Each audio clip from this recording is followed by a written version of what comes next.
여러분 안녕하세요. 나연수 목사입니다. 십계명에서 자유를 위한 말씀 6번째 계명으로서요, 살인하지 말라, 이 계명을 함께 나누도록 하겠습니다.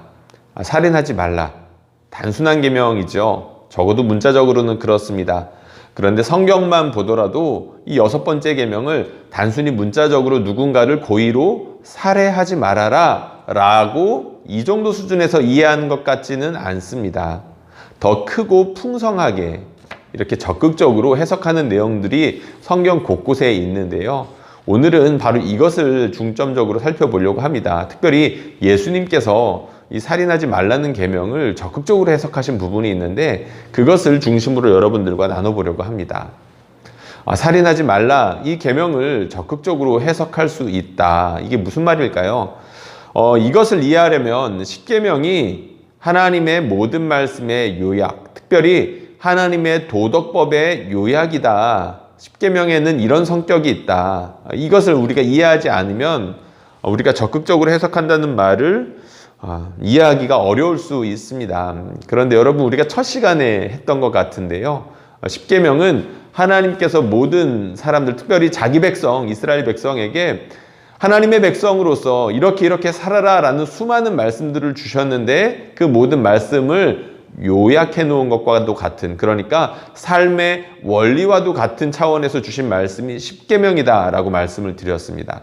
각각의 계명들이 삶의 원리를 이렇게 담고 있다는 거죠. 그렇다 보니까 구체적인 적용을 다루는 법률이나 규칙이 아니라 어떤 의미에서 헌법과도 같은 그런 말씀이라고 할 수 있다는 것입니다. 삶의 큰 방향과 원리를 제공하고 있다는 점에서 그렇다는 것이죠. 그렇다면 육계명 어떻게 해석할 수 있을까요? 단순히 한 사람을 고의적으로 살해하는 것, 이것을 금지하는 법도 맞겠지만 그것을 훨씬 더 넘어서 풍성한 의미를 이 계명 역시 가지고 있다고 보는 것이 타당할 것입니다. 실제로 성경에서도 그랬고 우리 신앙의 전통에서 교회 역사 가운데에서 육계명을 해석하는데 그렇게 했다는 거죠. 몇 가지 예들을 살펴볼 건데요. 그 중에서도 장로교, 저희가 몸담고 있는 장로교의 가장 기초적인 교리라고 할 수 있죠. 웨스트민스터 소요리 문답, 제가 오랜만에 말씀드리는 것 같은데요. 이 웨스트민스터 소요리 문답이 육계명을 어떻게 해석하는지를 보면 우리가 속한 교단, 우리가 속한 장로교회가 어떻게 육계명을 해석해 왔는지를 가늠해 볼 수가 있습니다. 제가 한번 읽어보겠습니다. 67번 문항인데요. 육계명은 무엇입니까? 육계명은 살인하지 말라입니다. 68번과 69번은 그것을 좀 더 구체화합니다. 육계명이 요구하는 것은 무엇입니까? 육계명이 요구하는 것은 합법적인 노력을 다하여 자신의 생명과 다른 사람의 생명을 지키는 것입니다. 69번, 육계명이 금지하는 것은 무엇입니까? 육계명이 금지하는 것은 자신의 생명이나 이웃의 생명을 부당하게 빼앗거나 해하려는 모든 행동입니다. 크게 두 가지 적어놨죠. 하나는 적극적으로 생명을 지키는 것입니다. 나의 생명을 지킬 뿐만 아니라 상대방의 이웃, 그러니까 이웃의 생명까지도 소중하게 여기고 그것을 지키기 위해서 적극적으로 생각하고 행동하는 모든 것을 포함하는 계명이 바로 육계명이다. 금지하는 것도 있죠. 어떤 것들입니까? 자신의 생명이나 이웃의 생명을 부당하게 빼앗거나 해하려는 모든 생각과 행동입니다. 단순히 한 사람의 생명을 끊어놓는 것, 그것만 금하는 것이 아니라는 거죠. 적극적으로는 생명을 지키기 위해서 모든 것을 하라는 것이고, 그리고 또다시 무엇인가를 그런 일들이 일어나지 않기 위해서 적극적으로 무엇인가 하지 않으면 지킬 수 없는 계명이 육계명이라는 것입니다. 생명을 해하려는 어떤 시도도 저항해야 된다는 것이고요. 생명을 지킬 수 있는 것이라면 어떤 것이라도 해야 된다는 것이 육계명이 요구하는 바라는 것이죠. 그러면 이 육계명이 우리에게 요구하는 바가 어마어마하게 많구나라는 것을 우리가 짐작해 볼 수 있다는 것입니다. 그러면 우리 교회 선배들은 왜 이렇게 육계명을 구체적으로 해석을 해 놓았을까요? 무슨 본이라도 있지 않겠습니까? 바로 그 해석의 본은 예수님께서 먼저 보여주셨는데요. 마태복음 5장에 보면 산상수훈이라고 알려진 그 내용들이 나와 있죠. 그 내용 안에는 예수님께서 각각의 계명들을 해설해 주시는 내용이 나오는데요. 제가 교환에 인용해 놓았습니다. 조금 길지만 제가 한번 읽어보겠습니다. 옛사람에게 말한 바 살인하지 말라. 누구든지 살인하면 심판을 받게 되리라 하였다는 것을 너희가 들었으나 나는 너희에게 이르노니 형제에게 노하는 자마다 심판을 받게 되고 형제를 대하여 라가라 하는 자는 공회에 잡혀가게 되고 미련한 놈이라 하는 자는 지옥불에 들어가게 되리라. 그러므로 예물을 제단에 드리려다가 거기서 내 형제에게 원망 들을 만한 일이 있는 것이 생각나거든 예물을 제단 앞에 두고 먼저 가서 형제와 화목하고 그 후에 와서 예물을 드리라. 너를 고발하는 자와 함께 길에 있을 때에 급히 사화하라. 그 고발하는 자가 너를 재판관에게 내어주고 재판관이 옥리에게 내어주어 옥에 가둘까 염려하라. 진실로 내게 이르노니 내가 한 푼이라도 남김없이 다 갚기 전에는 결코 거기서 나오지 못하리라. 아멘. 예수님께서 이 십계명을 설명하시는 데 있어서 옛사람들에게는 이렇게 말했는데 나는 너희에게 이렇게 말한다. 이것을 두고 성경 해설자들은 마태가 예수님을 모세 이상의 사람으로서 권위를 이렇게 앞세우고 있는 것이다 라고 이렇게 이야기를 하고 있는데요. 어느 정도 타당한 해설이라 할 수 있습니다. 예수님은 모세 이상의 분이라는 거죠. 예수님 스스로가 그것을 나타내셨다는 겁니다. 그런데 저희가 여기서 좀 주목하고자 하는 바는 구체적인 내용이죠. 예수님께서 살인하지 말라는 계명을 어떤 식으로 말씀하셨습니까? 나는 너희에게 말한다. 어떻게 해요? 형제에게 노하는 자마다 라고 말씀을 하셨습니다. 마음의 부분이죠. 살인하지 말라라는 부분은 어떻게 보면 나타나는 겉으로 드러나는 표면적인 그런 계명 같은데요. 예수님은 그 계명을 마음으로까지 확장하셨습니다. 형제에게 노하는 것도 살인이라 말씀하신 거죠. 좀 더 구체적으로 말씀하시죠. 형제를 대하여 라가라 하는 자 그리고 미련한 놈이라고 말하는 자라고 말씀하셨습니다. 무시하는 사람 역시 살인 계명, 살인하지 말라는 계명을 어기는 것이 된다고 말씀하셨습니다. 여러분 이렇게 6계명을 확장하고 보면 살인하지 말라는 계명을 범하지 않는 사람, 범하지 않을 수 있는 사람이 있을까 싶을 정도죠. 우리 쉽게 노하지 않습니까? 심지어 우리 가족들에게조차 그러하고요. 그렇게 친하지 않은 사람들에게 있어서는 어떻게 우리가 상대하고 있습니까? 심지어 우리가 만만하다고 생각하는 사람들에게는 우리가 어떤 식으로 접근하고 있습니까? 사실 우리가 이런 것들에 대해서 평소에 인식하지 못하고 지나가는 경우가 참 많습니다. 특히 나보다 못하다라고 하는 사람들, 그리고 내가 어떻게 함부로 대해도 괜찮을 것 같은 사람들이 있다라고 우리가 생각을 하죠. 물론 대놓고 그렇게 하는 사람들은 별로 없습니다. 교양인이어야 하니까요. 그렇지만 마음만큼은 어떻게 제가 조절이 되지도 않게 마음대로 움직이는 이 마음만큼은 우리가 조절이 안 되다 보니 함부로 노하는 경우, 함부로 무시하는 경우가 얼마나 많이 있습니까? 그리고 정작 정말로 중요한 순간에 차별과 혐오의 그런 반응으로 나타나는 경우가 또 얼마나 많은지 모릅니다. 근데 예수님께서 뭐라고 말씀하셨습니까? 그거 다 살인이다 라고 말씀하셨다는 겁니다. 근데 예수님께서 이렇게 마음으로 확장하시면서 노하는 것과 형제를 무시하는 것과 이런 것들을 살인이라고 하셨다라고 한다면 그 계명의 해석을 거기서 멈추시지 않습니다. 좀 더 나아가시죠. 예수님께서 어디까지 이 살인의 계명, 6계명을 확장해서 설명하시냐면 형제와 사과하는 것까지 확장하고 계십니다. 사과한다면 당연히 용서까지 나가겠죠. 물론 이 용서는 제가 만약에 상대방에게 죄를 저질렀다라고 한다면 용서의 권리는 당연히 상대방에게 있겠죠. 내가 사과한다면 상대방이 기꺼이 용서해 줄 수 있으면 감사한 것이고요. 그 반대로 누군가가 저에게 죄를 지었습니다.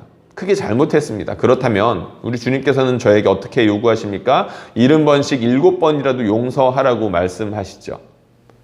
다시 말해서 이 살인의 계명, 살인하지 말라는 계명을 우리 예수님은 사과와 용서의 단계까지 나아갈 것을 주문하고 계시고 그렇게까지 확장해서 해석하고 계십니다.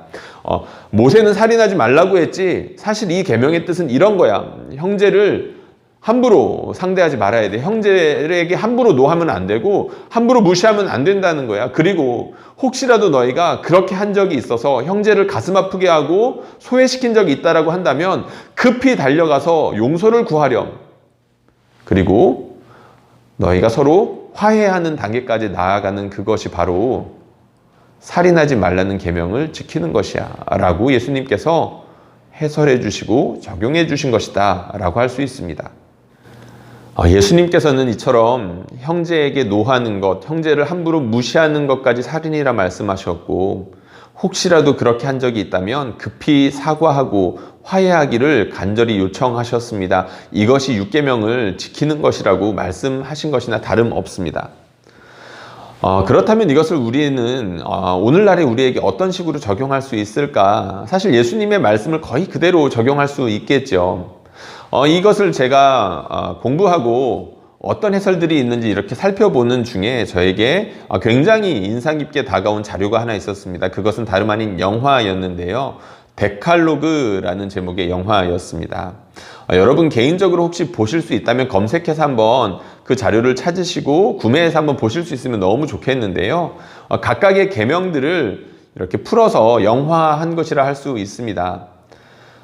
그 영화에서 육계명에 대해서는 한 살인사건을 이렇게 등장시킵니다. 평소에는 말도 하지 않고 누군가와 거의 대화도 하지 않다가 갑작스럽게 사람들을 아무런 이유도 없이 공격하고 이렇게 위협하는 그런 장면들이 종종 나오는데 그 사람이 불특정한 어떤 한 사람을 대상으로 꼭 죽여야겠다라고 다짐을 합니다. 그리고 결국에는 살인을 저지르고 마는데요. 그 사람이 그렇게 살인을 저질렀음에도 불구하고 그 어떠한 동기도 분명하게 밝히지 않고 심지어 자기를 변호해 주겠다라고 나서는 국선 변호인에게까지 별 말을 해주지 않습니다. 너무 답답하고 너무나 증거는 분명하고 그래서 어쩔 수 없이 사형이 내려졌죠. 그 살인자는 사형을 선고받고 사형당할 날짜를 기다리고 있었습니다. 국선 변호인이 너무 궁금해서 이런저런 이야기를 하던 중에 뜻밖의 고백을 그 살인자로부터 듣게 됩니다. 어떤 이야기였냐면 그 변호사가 이 살인자의 이름을 불러주는데 그때 자기의 마음이 무너져 내렸다라는 이야기를 해줍니다. 다시 말해서 이전까지 상당히 오랜 기간 동안 자신을 사람으로서 대접해주는 일들이 없었다는 것을 그런 식으로 표현을 했던 거죠. 그동안 사람에 대한 분노가 켜켜이 쌓여가고 있었던 것입니다. 어떻게요?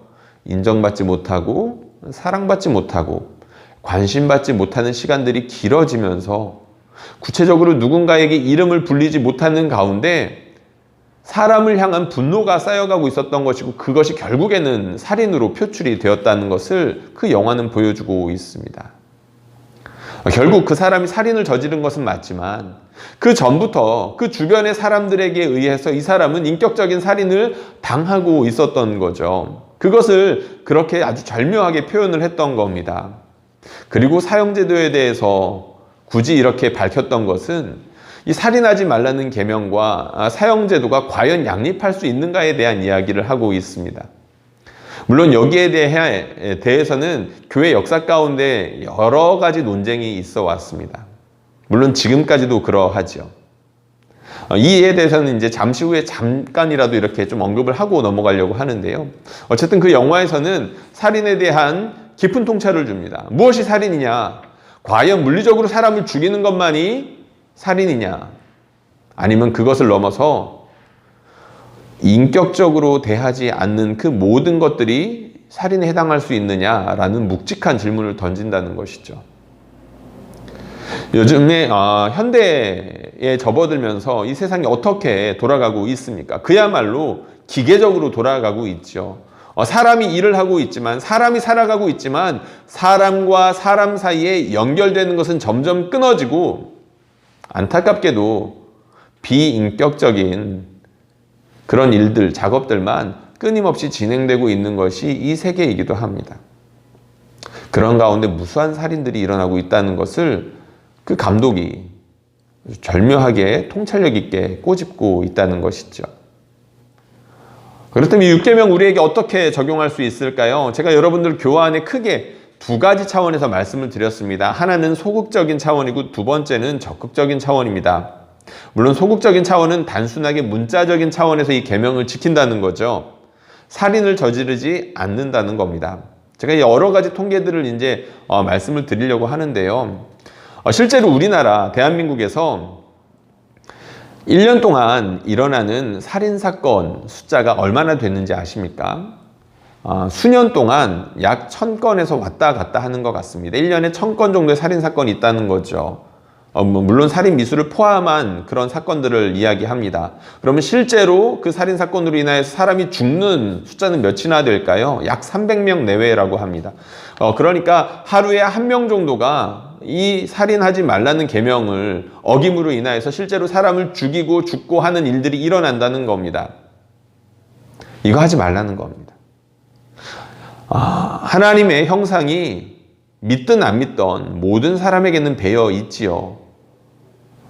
하나님의 형상이 남아있는 그 사람을 향하여서 살인을 저지른다는 것은 그야말로 신성모독이라 할 수 있는 것이고, 온 우주보다도 큰 존귀한 생명을 자기가 심판자가 되어서 그 목숨을 끊어놓는다라는 끔찍한 일들을 저지르는 것이기 때문에 살인하면 안 된다는 겁니다. 하면 안 됩니다. 두 번째, 이웃을 무시하지 않고 지나치게 화내지 않는 겁니다. 예수님 말씀을 문자적으로 적용하는 거죠. 참는 겁니다. 너무 화가 나도 잠시 참을 수 있습니다. 그건 누구나 할 수 있는 겁니다. 너무 화가 나고 참을 수 없고 너무 괴로운 일들이 반복되고 쌓이고 쌓여서 정말로 저 사람을 어떻게라도 해코지 하고 싶은 마음이 들 수 있겠죠. 예수님 말씀, 그럼에도 불구하고 우리가 참을 수 있어야 된다는 겁니다.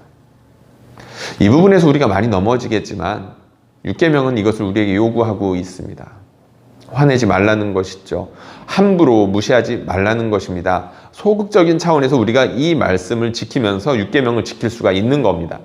그러면 적극적인 차원에서는 어떻게 적용할 수 있을까요? 굉장히 여러 가지 것들이 나올 수가 있겠죠. 제가 첫 번째로는 사과하고 용서하고 라고 써놓았습니다. 역시 예수님께서 해주신 말씀이지만 적극적인 생각과 행동이 없으면 할 수 없는 그런 실천이겠죠. 우리가 잘못하고 사는 것이 참 많습니다. 요즘 새벽기도 욥기로 하고 있는데 제가 종종 이런 말들을 합니다.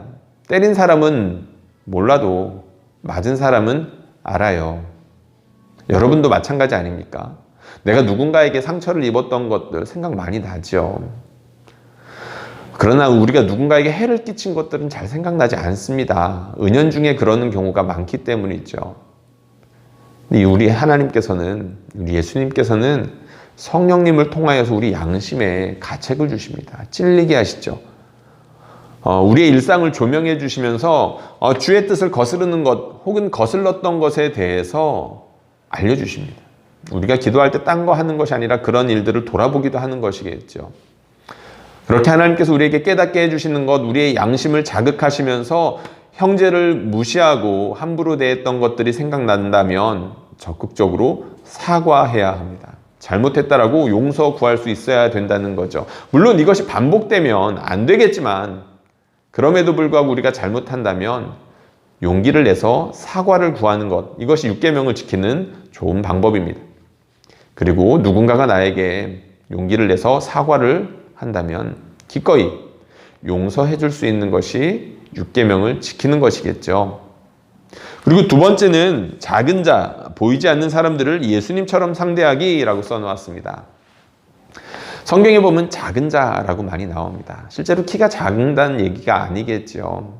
세상에서 소외받고 무시당하는 사람들을 흔히 작은 자라고 표현하기도 했습니다. 물론 믿음이 없는 사람들을 두고 작은 자라고 말씀하기도 하셨는데 이 세상 가운데에서 그 이너서클이라고 하죠. 핵심 그룹에 들어가지 못하고 주변부에 머무르는 그런 사람들, 성경에서 흔히 나오는 세리와 창기들 같은 사람들을 말하겠지요. 그리고 병든 사람들, 이런 사람들을 말하는 걸 겁니다. 이방인과 여자들까지 추가될 수 있겠죠.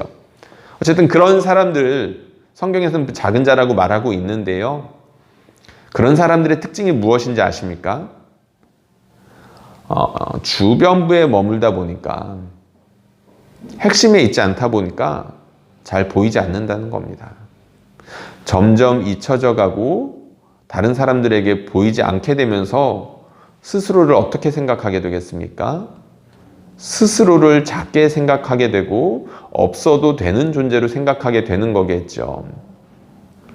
그러니까 누군가를 작은 자로서 내버려 두는 것, 투명한 사람으로 그냥 내버려 두는 것 역시 살인을 저지르는 것이라 할 수 있는데, 이 계명을 지키기 위해서는 그렇게 작은 자, 이 세상 가운데서 작은 자로 취급받고 투명한 사람처럼 취급받는 그런 사람들을 적극적으로 찾아내고, 예수님께서 마태복음 25장에서 말씀하셨던 것처럼 이 작은 자 한 사람에게 대하는 것이 나에게 대하는 것이다. 우리가 소자, 소사라는 말 많이 썼었죠. 소자에게 우리가 예수님처럼 상대하는 것이 육계명을 지키는 것이라 할 수 있을 겁니다. 그리고 세 번째, 이렇게 써놨습니다. 비인격적인 문화, 제도, 시스템을 거스르고 저항하기. 아까 현대사회에 대한 이야기를 잠깐 언급했었죠. 비인격적인 제도가, 비인격적인 시스템이 굴러가는 세상입니다. 극한의 이윤을 획득하기 위해서 사람들을 기계 이하로, 그리고 물질 이하로 취급하는 그러한 분위기, 그리고 그러한 분위기가 켜켜이 쌓여서 제도화되어 있는 것이 현대 사회죠. 우리는 이런 사회에 거슬러 살아야 되고 저항하면서 살아야 합니다. 예를 하나 들어볼까요? 또 통계를 한번 말해 보겠습니다. 우리나라에서 1년 동안 스스로 목숨을 끊는 사람, 실제로 그래서 목숨을 잃는 사람이 몇 명이나 될까요? 제일 많을 때는 15,000명 가까이 되었다고 하는데 최근에는 13,000명 수준으로 줄었다고 하네요. 그래도 수많은 나라들 가운데에서 OECD라고 하죠. 그 선진국들의 모임들 가운데에서 가장 최고로 높은 자살률을 기록하고 있는 것이 우리나라 실정입니다. 여전히 그렇다는 거죠. 왜 그럴까요? 우리 사회가 그 어떤 선진국들보다도 더 비인격적인 분위기와 문화를 가지고 있다고 보아도 그렇게 틀리지 않을 것입니다. 안타까운 일인 거죠. 우리는 이런 세상에서 거슬러 살아야 된다는 겁니다. 누군가를 그냥 무시하면서 살아도 되는 일상. 은연중에, 아니면 너무 피곤해서 누군가에게 다가갈 엄두조차 안 나는 이런 분위기를 탈피해서 살아야 된다는 거죠. 물살을 거슬러 올라가는 것이기 때문에 굉장히 어려울 것입니다. 그러나 육계명을 지킨다는 것은 이 어려운 일들을 행하고 살아내야 된다는 것을 의미하고 있습니다. 어렵겠죠. 또 한 가지 예를 들어볼까요? 여러분, 1년에 산업재해, 특별히 사고로만 죽는 사람이 몇 명이나 될까요? 약 900명 가까이 된다고 합니다. 하루에 3명꼴인 거죠. 질병은 빼고입니다. 질병까지 포함한다면, 그러니까 일하다가 질병이 생겨서 죽게 되는 경우를 빼고 말하는 건데, 그것까지 포함하게 되면 더 많은 사람이 죽게 되는 거겠죠. 일하다가요. 출근하러 갔는데 아파서 돌아오지 못하는 겁니다. 비극적이죠. 그런데 이런 일들이 반복되고 있습니다. 무엇을 뜻할까요? 제도화되어 있다는 겁니다. 사람의 목숨보다도 회사의 이익이나 어떤 특정한 개인의 물질과 이득이 훨씬 더 중요하다라는 것이 제도화되어 있다는 거죠. 이런 것들을 거스르고 저항해야 될 의무가 믿는 사람에게 있다는 겁니다. 저는 생각보다 소요리 문답, 특별히 웨스트민스터 소요리 문답에서 이렇게 계명을 적극적으로 해석하는 것을 보고 굉장히 놀랐었는데요. 아까 전에 저희가 한번 살펴봤었죠. 요구하는 것 무엇이냐? 합법적인 노력을 다하여서 자신의 생명과 다른 사람의 생명을 지키는 것이다. 얼마나 많은 사람들이 하루에 죽어나가고 있습니까? 그것을 위해서 우리가 할 수 있는 일들이 있다면 해야 된다는 겁니다. 이것이 바로 6계명을 지키는 것입니다. 이거 말고도 다른 수많은 것들이 있는데 시간상 다 할 수는 없고요. 혹시라도 제가 여러분들과 현대사회와 윤리라는 제목으로 강좌를 또 개설하게 된다면 혹시 이제 그때 가서 이런 일들을 좀 더 구체적으로 다룰 수 있을지 모르겠습니다. 시간이 이렇게 좀 제한된 게 아쉬운데요. 이 6계명은 이렇게 우리에게 풍성한 것들을 의미를 던져주고 있고 굉장히 구체적이면서도 쉽지 않은 의무들을 짊어지어주고 있습니다. 우리가 반드시 그리스도를 의지하며 이 일들을 감당해야 될 사명이 우리에게 있다는 거죠. 이것을 잘 표현한 우리 신앙의 선조 마르틴 루터의 기록이 있는데 그것을 결론으로 대체하여 읽어보도록 하겠습니다. 우리 함께 같이 읽어보면 좋겠는데요. 읽어보겠습니다. 이 계명은 단순히 악행을 금하라는 뜻만 가르치지 않습니다. 더 나아가 이웃에게 선을 행하지 않아 피해를 미연에 방지하지 못하고 미리 보호하지 못할 때 미리 구하지 못하여 고통과 피해를 입게 되는 것까지 포함됩니다. 예를 들어 당신이 옷을 입힐 수 있는 형편인데도 헐벗은 자를 그대로 두면 당신은 그를 얼어 죽게 버려둔 것입니다. 배고픔으로 고통당하는 자를 보았는데 먹이지 않는다면 당신은 그를 굶어 죽게 만든 것입니다. 마찬가지로 죽음에 직면한 자들이나 그런 위급한 순간에 처한 사람들을 보거나 또는 구할 방법을 알고 있는데도 구하지 않았다면 당신은 살인한 것입니다. 그 이유는 바로 당신 스스로 사랑의 권리를 제거해버렸고 이웃의 생명을 연장하고 누리도록 하는 선행을 스스로 하지 않았기 때문입니다. 반복해서 말씀드리는 것처럼 이 6계명은 우리에게 적지 않은 것들을 요구하고 있습니다. 하나님께서 만드신 생명을 지극히 존중하고 죄와 사망의 권세로 말미암아 이 망가진 세상에서 끊임없이 무시당하며 비참하게 죽어나가는 사람들을 살려내라는 그 계명, 그 요구를 이 계명이 담고 있다는 거죠. 우리가 살아내고 살려내야 하는 책임이 6계명 안에 있다는 것입니다. 여러분, 죄는 무섭습니다. 수많은 사람들의 목숨을 뺏어가죠. 자기의 목숨뿐만 아니라 다른 사람들의 목숨까지도 빼앗아가는 것이 죄입니다. 죄를 거슬러 살아야 되겠습니다. 생명을 지키고 풍성하게 살려낼 수 있는 저와 여러분들이 되기를 주님의 이름으로 축복합니다. 영상 시청해 주셔서 감사하고요. 다음 주에는 7계명 이어서 나갈 텐데 기대해 주시고 기도해 주시면서 기다려 주시면 고맙겠습니다.